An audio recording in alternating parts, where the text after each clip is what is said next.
Bonjour à tous et bienvenue donc pour cette vidéo sur l'initiation à la cartomancie, comment tirer les cartes, que faire quand on a un jeu de cartes et comment interpréter les cartes quand on est débutant.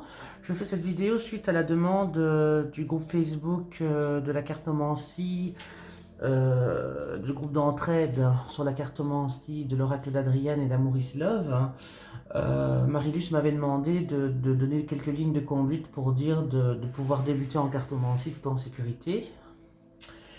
Donc je fais suite à ça pour répondre à sa demande.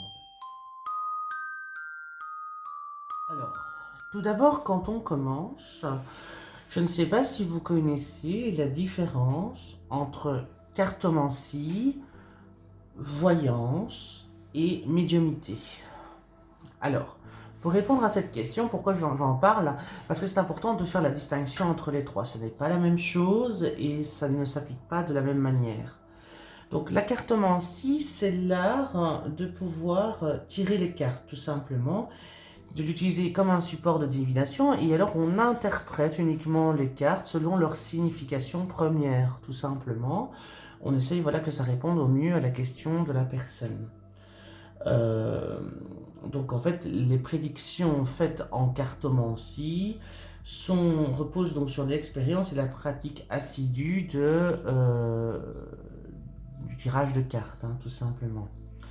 Le voyant, lui, va utiliser plusieurs supports, dont la cartomancie. Donc il va utiliser boule de cristal, le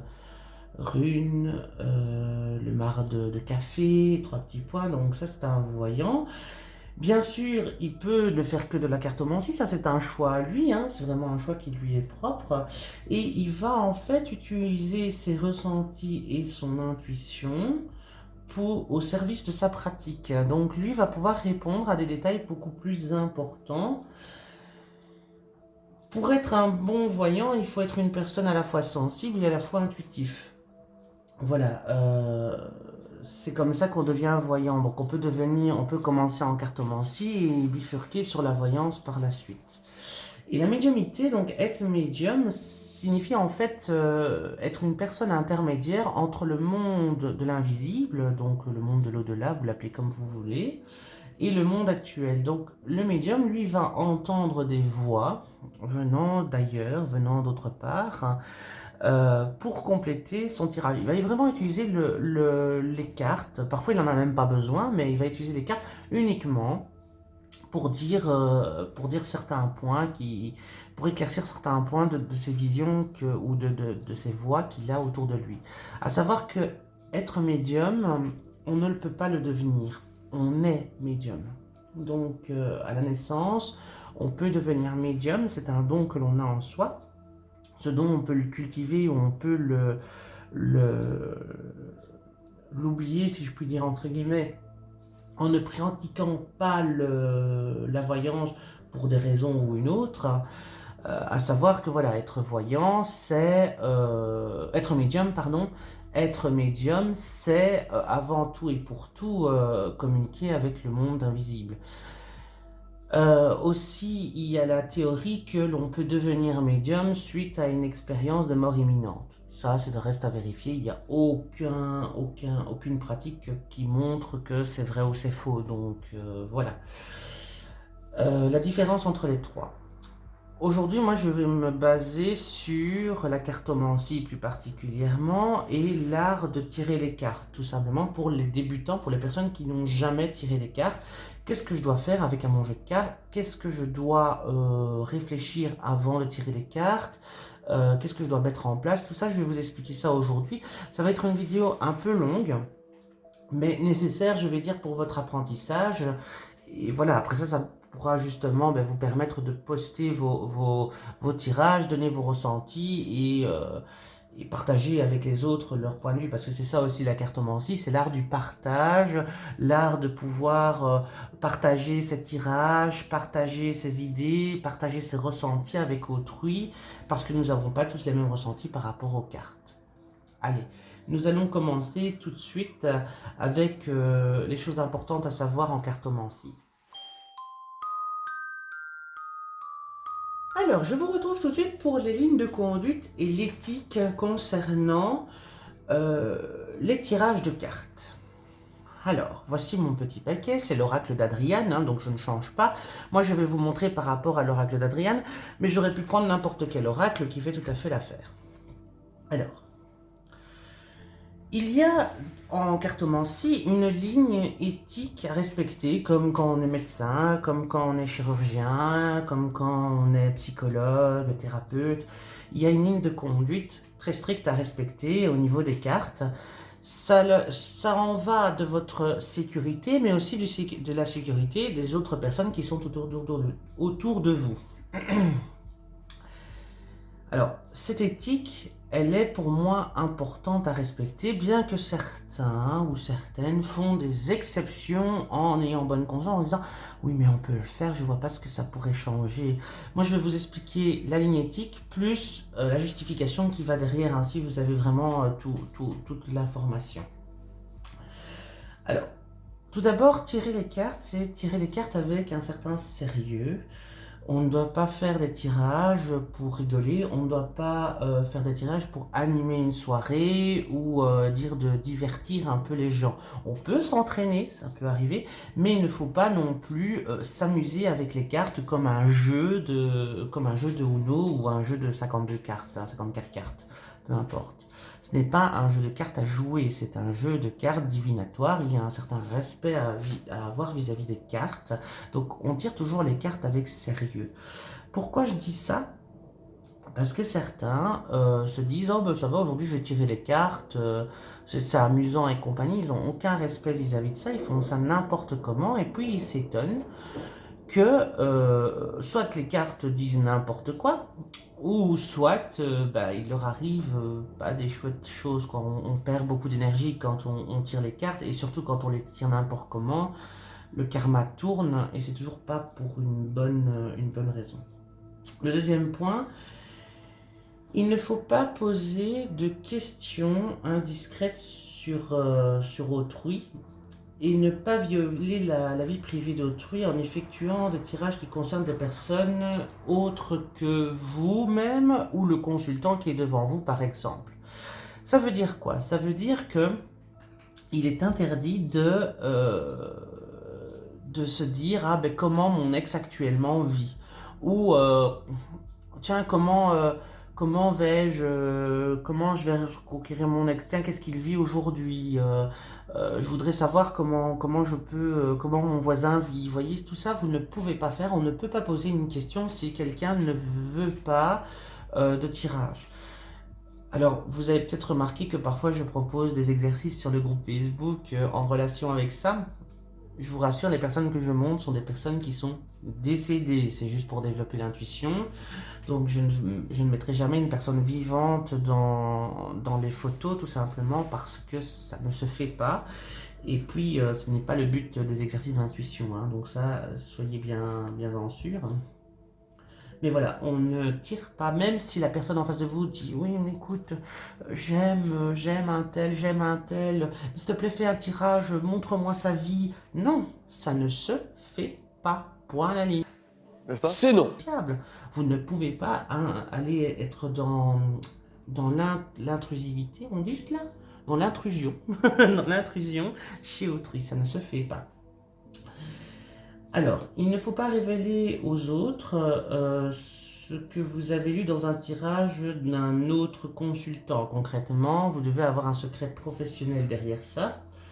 Il ne faut pas trahir la photo du consultant. Si votre meilleur ami vient devant vous et dit ah voilà, j'aimerais bien que tu regardes dans les cartes telle ou telle chose, ben vous regardez, vous voyez voilà, des choses qui ne sont pas très plaisantes, vous n'avez pas le droit d'aller le dire à un autre ami, ce qui me paraît un peu logique, chacun son tirage. Il faut l'exercer il faut pratiquer dans un but constructif, ça veut dire aider, guider, et rester surtout impartial, afin de ne pas influencer le consultant, quoi, tout simplement. Quelles que soient les révélations que vous ferez sur lui seul peut décider ce qu'il doit en faire et la direction qu'il doit prendre dans sa vie, clairement, quoi. Donc le but de la cartomancie n'est pas dire ah voilà, il va t'arriver ça et tu vas découvrir ça, hein, tu dois faire absolument ça maintenant, tu dois vraiment rompre avec cette personne. Non, non, c'est pas comme ça que ça doit aller. Vous devez vraiment être dans un but de guider, dire voilà, il se peut qu'il va arriver ça, il se peut qu'il va arriver ça. Maintenant, à vous de prendre les décisions. Et vous allez avoir très souvent des consultants qui vont vous dire ah, mais est-ce que tu peux pas faire un. Tu peux pas me dire exactement ce que je dois faire? Non, c'est pas votre but. C'est pas votre but. Votre but, c'est juste de dire ce que vous voyez dans les cartes, de dire qu'est-ce qui peut arriver, le conseil que les cartes vous donnent. Mais ce n'est pas votre but de dire tu dois faire ça, ça ou ça. Et souvent, vous allez être confronté à des gens qui sont tellement dépendants de la cartomancie qui vont vous demander tout et n'importe quoi sur la cartomancie en disant ah ben tu peux tirer ça, tu peux faire ça. Non, non, non, non, vous ne devez pas faire ça, absolument pas. Vous ne pouvez pas enlever le libre arbitre aux gens qui viennent vous voir, surtout pas. Ensuite, vous devez pratiquer aussi la cartomancie dans un lieu où vous vous sentez bien. Moi ici, je suis dans ma cuisine, je me sens super bien, je m'échappe près de moi, enfin, j'ai mes petites bougies, je suis sur ma table, je suis sur une chaise qui est plus ou moins confortable. Donc dans un lieu calme et où vous vous sentez bien, c'est très important ça. Ne pas effectuer plusieurs tirages sur le même sujet. Voilà, laissez peut-être passer une semaine entre chaque tirage. Très souvent aussi, vous allez avoir des consultants qui vont vous dire est-ce que tu ne veux pas me tirer les cartes sur une relation X et X ou sur mon avenir professionnel? Il va leur demander tous les jours. Être voyant, être cartomancien, ce n'est pas voir tous les jours les mêmes questions qui vont revenir. Demander 20 fois si Marianne va se mettre avec Michael, ce n'est pas une question à poser tous les jours. Parce que la consultante ou le consultant voudra peut-être entendre quelque chose que vous ne lui confirmerez pas.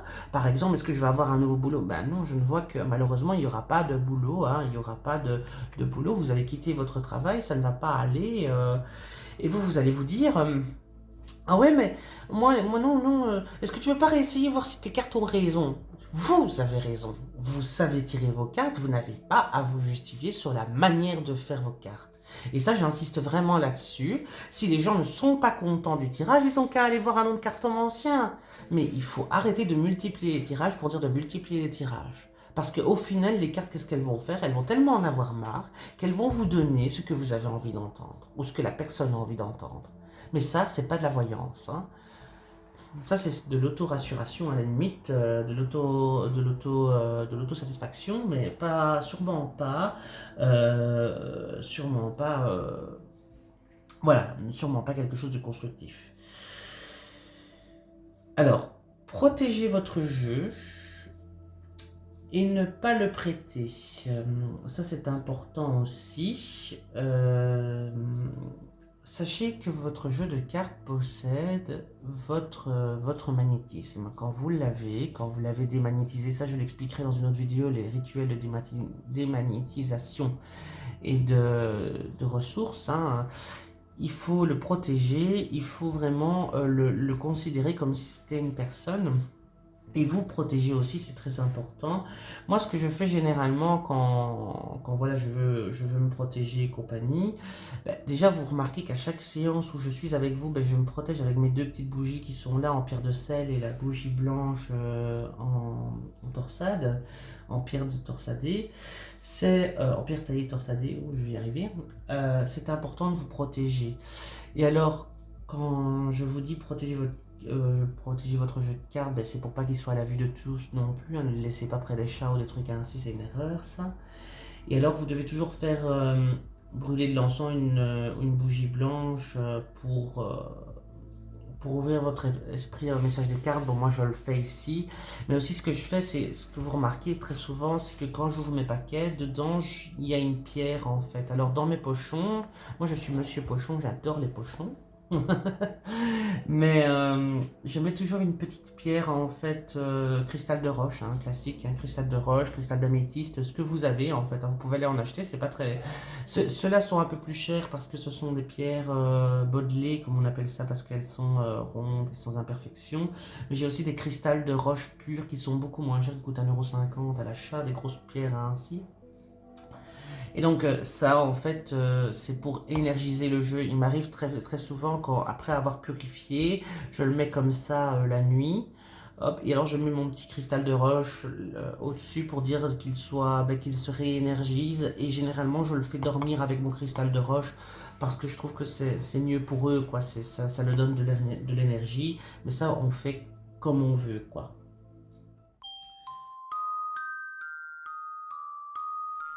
Que vous ayez pris un tarot ou un oracle, c'est votre choix, hein. Vous avez le choix totalement du support que vous souhaitez, à savoir qu'il n'y a pas de grosse différence entre un tarot et un oracle. Un oracle est constitué de 78 cartes, 22 arcanes majeures, 56 mineures. Et ici, vous avez les oracles, là c'est vraiment selon l'auteur, il fait le nombre de cartes qu'il veut. Vous devez prendre un jeu qui vous parle. Ne prenez pas de jeu qui,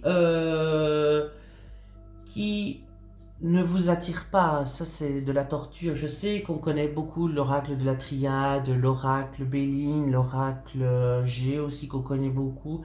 Ce sont des oracles très connus, mais c'est pas parce que c'est connu que c'est plus puissant. Ça ne veut rien dire. C'est juste que voilà, il y a énormément de cartes que beaucoup travaillent avec, mais ce qui fait la renommée d'un jeu, c'est principalement le travail que l'auteur a fait derrière et la puissance de l'oracle. Enfin, l'oracle de Béline, le normand, ils sont connus parce qu'ils datent d'un siècle révolu. L'oracle G de Gérard Barbier, il est fort connu parce qu'il est très complet. L'oracle des miroirs, pareil, il est très complet, il est très ouvert. Et par exemple, ici, l'oracle d'Adrian, moi je l'ai pris, c'est mon premier jeu d'oracle. Hein, lui, avant, moi je faisais le tarot. Je l'ai pris parce que les illustrations sont juste magnifiques.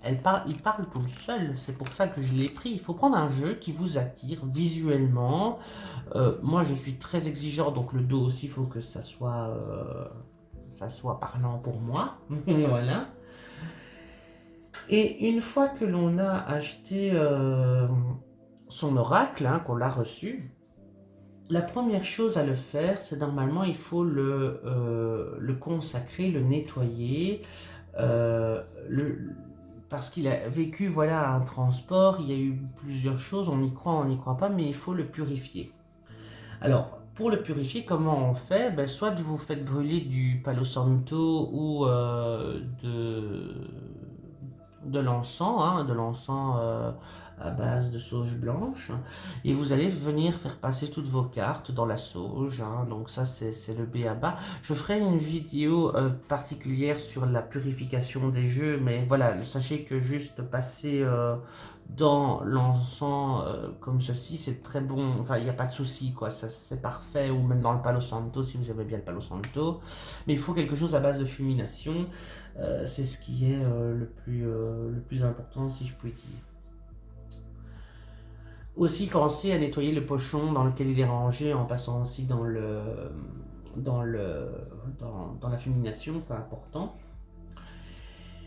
Et après que vous ayez nettoyé vos cartes, il faut les nettoyer plus ou moins, je vais dire, une fois tous les mois. Ça dépend le nombre de tirages que vous faites. Si vous faites de tirages tous les jours, assez conséquents, assez grands, que vous utilisez beaucoup vos cartes, on le nettoie au moins une fois par semaine, voire une fois tous les 15 jours au minimum, quoi.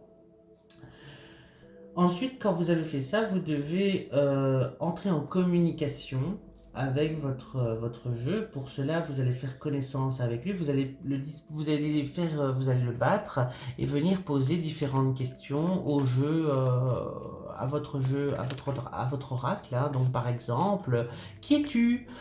Qu'est-ce que tu aimes? Qu'est-ce que tu veux? Quelles sont tes qualités? Quels sont tes défauts? Qu'est-ce que tu n'aimes pas? Pour voir si la connexion se fait avec lui. Et aussi, ce qui est important, c'est de faire un petit rituel avec son oracle. Avant de débuter avec l'oracle, faire une promesse à votre oracle. Moi, généralement, je lui dis que voilà, je ferai tout pour guider les gens qui sont en face de moi.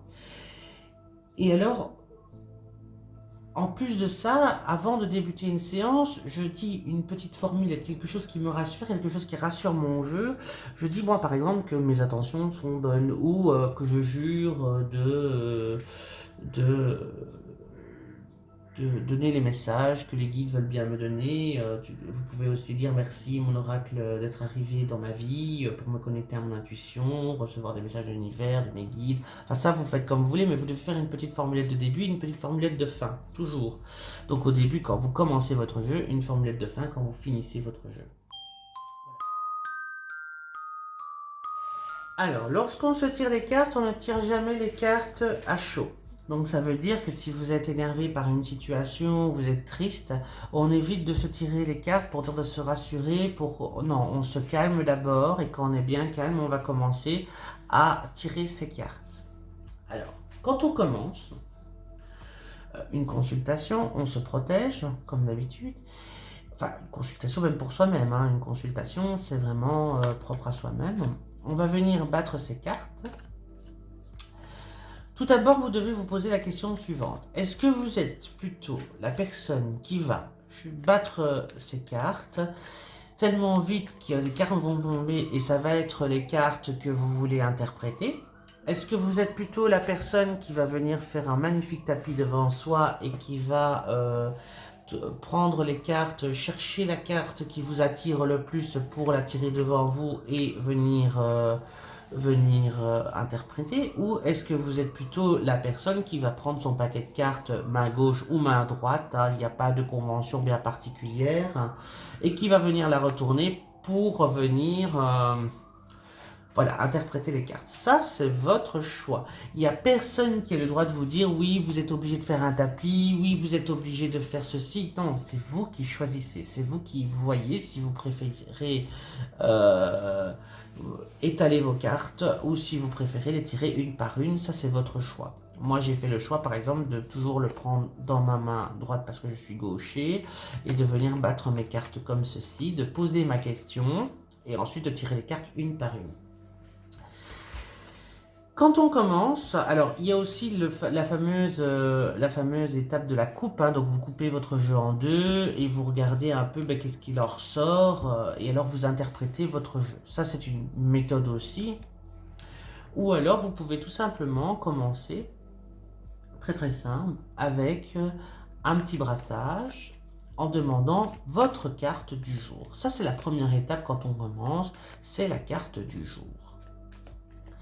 À savoir qu'avant de commencer directement avec votre jeu, d'accord, quand vous commencez avec votre jeu, hein, vous faites connaissance avec chaque carte de votre oracle.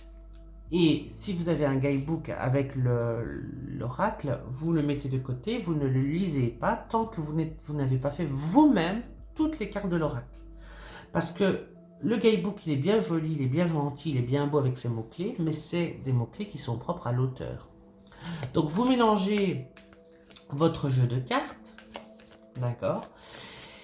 Ça, quand vous avez fait donc cette étape d'interprétation, ben, voilà, vous choisissez comment vous voulez mettre vos cartes. Moi, bon, je vais prendre comme d'habitude. Je retourne la carte, je dis voilà, ça va être ma carte du jour. Je la retourne.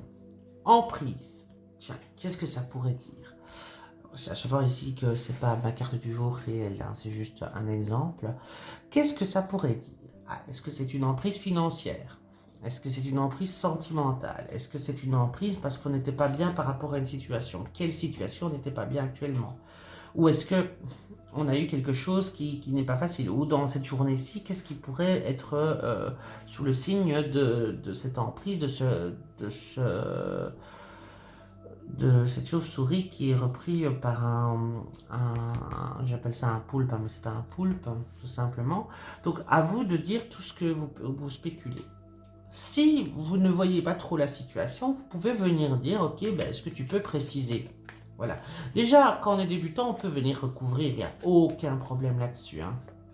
Quand vous êtes au clair avec ça, que vous avez donné toutes les informations que vous pensez que vous pouvez dire, tout simplement, on vous dit pas d'imaginer, on vous dit tout simplement de laisser parler la carte et de dire tout ce qui vous évoque cette emprise. D'accord? On peut venir, par exemple, préciser, on précise une emprise sur une décision à prendre. Ok, d'accord, une décision à prendre. Donc, une emprise sur une décision importante à prendre, peut-être.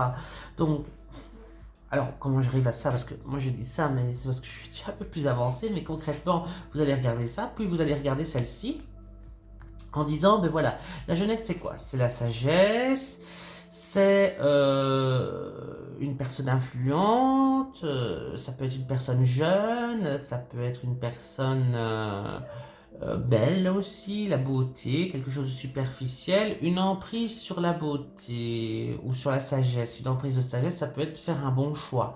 Ça peut être alors, bizarrement, c'est pas la carte du choix, mais c'est une emprise sur un choix sage à prendre par rapport à une décision, vous voyez, ou alors une emprise, par exemple, sur une personne qui est jeune, par exemple, mon fils. Ah ben oui, c'est vrai que j'ai une emprise sur mon fils. Bon, voilà. Essayez de trouver qu'est-ce qui vous parle le plus entre les deux cartes, en excluant à chaque fois l'une des deux cartes et en disant, ben voilà, ça je le vois comme ça je le vois comme ça. Ça, c'est quand vous débutez. Et tant pis, vous trompez, ce n'est pas grave. L'idée, c'est de faire une petite photo de votre tirage du jour, de revenir 24 heures après. Donc, quand je dis 24 heures après, c'est au sens vraiment littéral. Donc, c'est-à-dire, si vous le faites à midi, ben, vous revenez le lendemain à midi, tout simplement. Et vous vous dites, ok, qu'est-ce que cette carte a voulu dire et qu'est-ce que cette carte a voulu dire combinés ensemble? En quoi est-ce que j'ai eu une emprise sur la jeunesse? Et là, vous pouvez commencer à extrapoler et à vous dire, ah oui, en fait, sur mon tirage, j'avais vu ça et en fait, c'était ça. Tout simplement. Pour ça qu'il faut toujours tenir un petit carnet avec les différentes images ou les différentes photos que vous faites de vos tirages pour les mettre dedans et venir interpréter tout ce qu'il y a dedans, tout simplement. Et revenir dessus pour justement peaufiner les cartes. Donc ça, c'est déjà un exercice que vous pouvez faire quotidiennement. Autre chose que vous pouvez faire aussi, c'est de faire des tirages à 3 cartes. Alors je vais m'expliquer, on va faire un tirage en 3 cartes. Là, vous avez le choix du tirage que vous voulez faire. Donc comme d'habitude, vous les étalez devant vous, vous les prenez à la main ou vous, faites, vous les battez pour qu'il y en ait qui tombent. Tirage 3 cartes. C'est passé, présent, futur d'une situation donnée. Donc quand vous allez poser votre question, vous allez poser votre question toujours en comment. On évite les est-ce que. Les est-ce que, ce n'est pas une question. Est-ce que je vais avoir un nouveau job? Oui, non. Toutes les questions ayant pour réponse oui ou non n'est pas une question à poser aux cartes. Les questions à poser aux cartes, c'est des comment. Comment vais-je arriver à faire ceci? Pourquoi n'arrive-je pas à faire cela? Comment je peux être une bonne personne? Comment enfin voilà, j'invente des questions comme ça, mais concrètement, toujours poser votre question en comment, privilégier le comment en est-ce que. Le est-ce que ne peut pas être répondu par une réponse détaillée parce que vous voulez un oui ou un non. Si c'est pour avoir des oui et des non, prenez un pendu, ce sera plus efficace. Voilà. Donc vous avez vos 3 cartes. La première ici va représenter le passé, le présent et le futur. Pourquoi ce type de tirage? Parce que le passé et le présent, vous savez le vérifier. Ce qui en découlera, ce sera le futur qui sera à deviner. Autre possibilité aussi de tirage de 3 à 3 cartes, c'est la tendance générale. Donc ça, vous pouvez le vérifier. Le conseil et le futur. Le conseil et l'obstacle. L'obstacle et le conseil. Voilà, donc l'obstacle qui pourrait intervenir pour cette situation et le conseil. C'est un tirage beaucoup plus simplifié que le tirage en 5 cartes du tirage en croix. Donc quand vous débutez, vous faites ça. Donc ce que vous allez faire, c'est prendre la première carte, dire mon passé. Ah, mon passé, la naissance. Alors ça peut être la naissance d'idées qui sont venues dans votre ou la naissance d'un nouveau projet qui est venu agrémenter. Peut-être la naissance d'un enfant aussi. Tout dépend de la question que vous posez. Par exemple, si votre question est comment va évoluer mon avenir financier, mais je vois ici que vous avez peut-être ouvert vous avez peut-être fondé une entreprise ou créé quelque chose, hein, tout simplement par rapport à cette entreprise. Vous avez vous avez eu la naissance d'une nouvelle entreprise, d'un nouveau projet qui est arrivé sur votre travail. Actuellement, vous tentez de comprendre. Donc là, vous allez exclure cette carte-là. Vous allez dire la compréhension. Okay, c'est mettre en lumière quelque chose par rapport à la médecine, peut-être des problèmes de santé. Mettre en lumière par rapport au passé. Donc mettre en lumière par rapport au passé, c'est de dire, voilà, cette carte représente donc la compréhension, le fait de voir de l'avant, de mettre en lumière quelque chose. Et la naissance, on nous parlait de ce projet. Donc ça a un rapport avec le projet. Vous êtes toujours dans la thématique de ce fameux projet que vous avez démarré dans votre domaine professionnel, par exemple. Et là, vous allez dire mettre en lumière mettre en lumière quoi? Ben, certains problèmes. Vous voyez, derrière cette carte, il y a des rouages. Les rouages, c'est généralement réfléchir. Peut-être que vous avez certains problèmes dans votre projet et que justement vous cherchez des solutions et qu'actuellement vous êtes en recherche de solutions par rapport à tout ça, quoi, tout simplement. Donc là, on est toujours sur la carte lumineuse. Et dans le futur, donc là, on va exclure les deux cartes qui sont là. On va exclure les deux cartes qui sont ici et on va venir prendre la troisième. Le dynamisme. Donc le dynamisme, ça veut dire quoi? C'est aller de l'avant, aller vite, courir vite. Hein. On est sur une carte de flamme, donc on est épris de passion. Bon, moi, on va dire qu'il n'y avait pas ce sigle-là, mais voilà, c'est être épris de passion, aller rapidement vers quelque chose. Et on voit que, ben, on va remettre en relation. Donc, on disait que la carte de la naissance, c'est la naissance d'un nouveau projet, qu'on a quelques petits soucis avec ce projet, qu'on essaye de mettre en lumière justement ce qu'on ne comprend pas pour le moment. Mais on voit qu'on va y arriver parce qu'on y va vite. Donc, c'est que quelque part, on va arriver à notre objectif, on va arriver à aller plus vite et à trouver justement les solutions qui nous faisaient défaut dans la situation présente. Voilà, ça c'est une méthode de tirage en 3 cartes que vous pouvez faire. Et c'est à faire quand vous voulez. Vous pouvez poser plein de questions. Comment va évoluer mon avenir professionnel, mon avenir sentimental, mon avenir...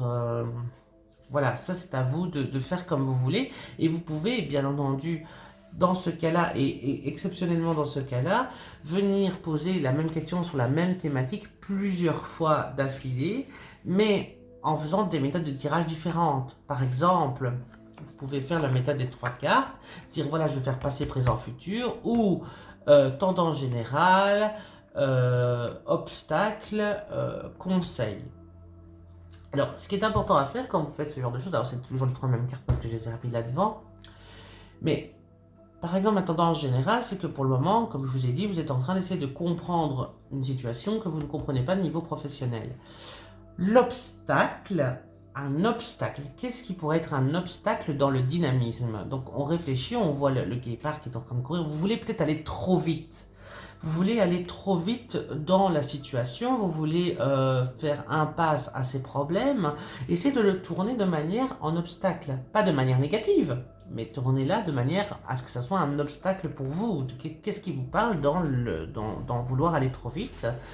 Et le conseil, c'est de peut-être voir ça d'un autre point de vue, d'un autre point de vue, d'un autre point de vue, de voir ça d'une autre manière justement. Ça c'est un conseil. Vous voyez la différence? C'est que ici je l'ai tourné de manière obstacle, là je l'ai tourné de manière conseil. C'est de la formulation qui est importante. Aussi, ce que je ne vous ai pas précisé, c'est qu'on ne pose jamais de questions négatives à un oracle. On ne va pas dire comment que dois-je pas faire pour réussir mes examens. Voilà, vous voyez, c'est des questions, on ne pose jamais des questions négatives. Enfin, moi je n'en pose jamais, mais bon voilà, on ne pose jamais une question négative aux cartes.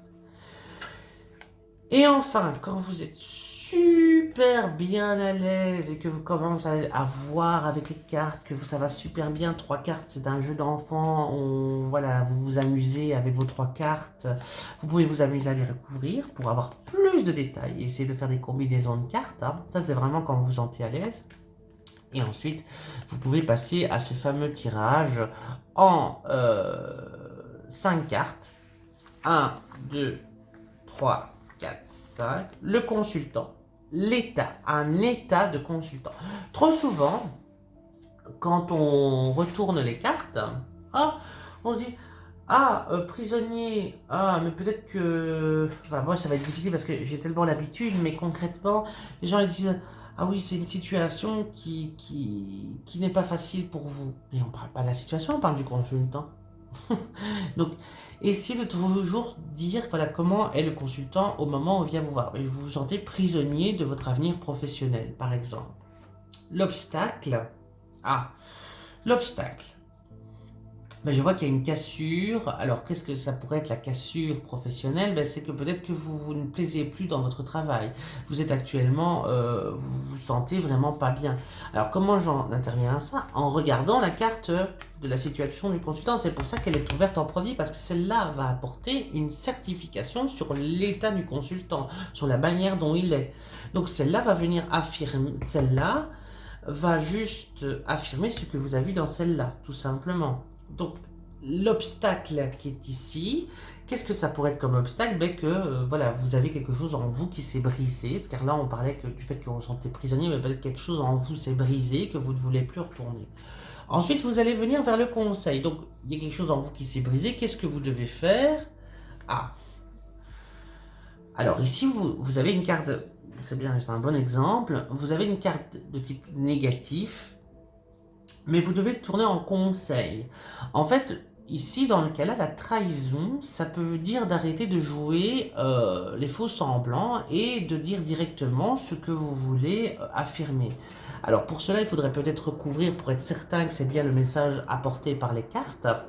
Mais concrètement, ici, bas les masques, ça veut dire. Ça, c'est un conseil, c'est bas les masques, fais tomber le masque, sors de cet avenir professionnel peut-être anxiogène et permet de justement d'aller vers un futur meilleur. Donc celle-là vient affirmer celle-là, qui vient affirmer celle-là. Vous voyez, donc ça fait un triangle vertueux pour le moment. Puis on va redescendre et on va partir sur la réponse à la question, comment va évoluer mon avenir professionnel? Ah, je vois qu'on va être protégé. On va se protéger soi-même, hein, dans ce cas ici. Hein, je vois qu'on va vouloir se protéger soi-même et aller vers quelque chose qui nous sied mieux. Donc comment je sais ça? Ben parce que cette carte-là m'a dit qu'on n'était pas bien professionnellement, celle-là qui a une cassure, celle-là qu'il faut battre les masques, et celle-là qui va répondre à la question la question que vous vous êtes posée, comment va évoluer mon avenir professionnel. En rapport avec ça, c'est que vous allez arriver à battre les masques, justement, que vous allez arriver à... Donc là, elle va me certifier cette carte-là, si oui ou non le conseil va être appliqué. Et si le conseil va être appliqué, mais qu'est-ce qu'il en découle? Cela. Et enfin, pour vérifier cette carte-là, parce qu'au final, là, on parle d'avenir, est-ce que c'est par rapport au conseil ou non, on va retourner cette carte-là qui va venir influencer tout le tirage. La sécurité. La sécurité, le foyer, la maison. Donc au final, moi je vois qu'elle va trouver la solution à son problème et qu'elle va trouver un travail qui lui sied mieux. Comment je sais ça? Parce que ici, on a la carte du prisonnier au son TPA. Là, il va y avoir cette fameuse cassure professionnelle. On lui conseille de faire tomber le masque et d'arrêter de se trahir soi-même et de quitter ce qui l'empoisonne. On voit qu'elle va être protégée. Et par la suite, eh ben, on voit ici que justement, ben, elle va trouver dans l'avenir lointain ou même dans la synthèse générale, on voit qu'elle va être dans quelque chose qu'elle considère comme une maison, un foyer, quelque chose de meilleur pour elle au niveau professionnel. Voilà, voilà. Euh, Ça, c'est pour un tirage en 5 cartes. Et puis, vous pouvez faire des tirages beaucoup plus complexes, mais ça, ce sera bien pour plus tard.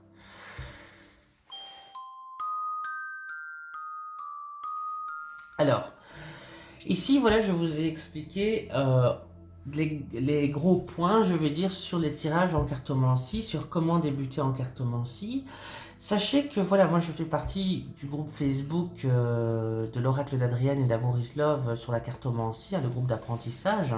Il existe sur Facebook énormément de groupes d'apprentissage, de l'Oracle G, l'Oracle Béline, l'Oracle des Miroirs, enfin, il y a plein de groupes Facebook qui existent. Peu importe l'oracle que vous prenez, ben, vous pouvez vraiment choisir l'oracle qui vous sied le mieux. À savoir que ce qui est important, c'est pas de directement avoir les bonnes prédictions. N'hésitez pas. Faites par exemple, même si c'est un tirage en 2 cartes, hein, vous pouvez tout à fait faire votre tirage en 2 cartes et venir dire ce que vous voyez dans vos cartes. Vous notez un petit post sur Facebook, vous faites une photo, vous dites ben voilà, moi j'ai tiré ça comme tendance journalière, est-ce que vous pouvez m'aider un peu à y voir clair? Moi j'y vois qu'aujourd'hui il va y avoir quelque chose qui va se briser en moi et que je vais peut-être trahir une promesse. Vous y voyez ça, ok? Ben, les gens vont dire ah ben oui mais tu peux voir ça aussi ou tu peux voir ça aussi. Et c'est comme ça, dans cet esprit de partage et de communication, qu'on va pouvoir justement se construire son identité en tant que cartomancien. Et parfois, ben, ça nous aide à voir des cartes que l'on ne connaît pas, hein, tout simplement. Hein. Voilà, par exemple, je ne connais pas trop cette signification de carte-là. Ben, qu'est-ce que ça peut signifier, quoi? Et donc, l'idée derrière ça, c'est d'essayer. Voilà, j'ai 2 combinaisons ressources et savoir, mais qu'est-ce que ça peut signifier? Je sais pas trop. Essayez. Bah, écoutez, moi, je vois qu'aujourd'hui, je vais avoir beaucoup de ressources, de ressources financières et que ça va me permettre d'acquérir des connaissances sur moi-même. Par exemple, et quelqu'un va vous dire, ah ben non, c'est pas ça la tendance journalière. Aujourd'hui, ta tendance journalière, ça va être ça. Et ben, vous allez dire, ah d'accord, c'est ça. Alors quand vous allez revenir le soir sur vos cartes, alors je suppose que je les ai mises du coup, mais quand vous allez revenir le soir même sur vos deux cartes, pardon, voilà. Hop. Quand vous allez revenir sur vos deux cartes, ben, le soir même, vous pourrez vous dire, ah mais oui, mais cette carte-là, en fait, c'était ça, et celle-là, c'était ça. Mais vous pouvez le publier sur Facebook, hein, ça vous aide justement à pouvoir vous donner un conseil par rapport à ça. Tout simplement. Mais il faut poster. Il ne faut pas avoir peur. Vous vous trompez. Qui n'est pas à l'abri d'une erreur? Moi, ce que je dis toujours, c'est que ce qui est le plus formateur, ce n'est pas d'avoir raison, c'est d'avoir tort. C'est là où on apprend le plus. C'est de se dire, ah mais ouais, bah en fait, je me suis totalement fourvoyé. J'ai essayé, je me suis planté. Bah, c'est pas grave. Demain sera un autre jour. Tout simplement. Mais il faut partager vos tirages et il faut surtout aussi poser des questions qui sont intéressantes. Pardon, intéressantes à vos cartes, je m'excuse. Intéressantes pour vos cartes. Et surtout, voilà, ne pas hésiter à partager vos tirages et d'être dans cet esprit d'échange, je pense que c'est le plus important. Voilà, voilà. J'espère que cette vidéo vous aura aidé à comprendre un peu comment il faut faire pour développer son intuition et développer et comment dire, débuter dans la cartomancie. N'hésitez pas à me dire en commentaire ce que vous en pensez, à liker, à vous abonner si vous avez aimé la vidéo. Merci.